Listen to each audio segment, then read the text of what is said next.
Հանդեսի հետ կապված, ռազմական շքերթի հետ կապած, ուզում եմ որպեսզի հանկարծ երկակի կամ այսպես թերահավատություն չմնա։ Ես հասկանում եմ, որ մեր ռազմական պոտենցիալ, մեր ժողովրդի ռազմական պոտենցիալը այնքան է, որ կարող է բավականացնել այդ նույն Ադրբեջանի նորից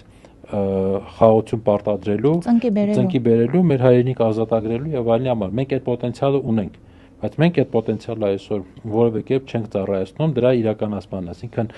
այս իշխանությունների խնդիրը միանգամայն այլ է։ Ես ավելի քան համոզված եմ, որ մենք ունենալու ենք ժամանակներ, երբ որ հանրապետության հրապարակում անցնելու են շքերթներ եւ այնտեղով կրկին քայլելու են հաղթանակած զինվորները, այնտեղով քայլելու են իրական սպաները, ոչ թե Նիկոլի առաջ կզածները, որ մի բան պահանջեն, հետո ոտքի կանգնած այսպես պատվի առնելով դավաճանին, հայրենիքը ծախած դավաճանին, այլ իրական սպաներ, արժանապատվություն ունեցող, հասկանալով թե ինչ է նշանակում ուսադիր գրել, այն նման սպաների առաջնորդությամբ մենք այդ շքերթները ունենալու ենք։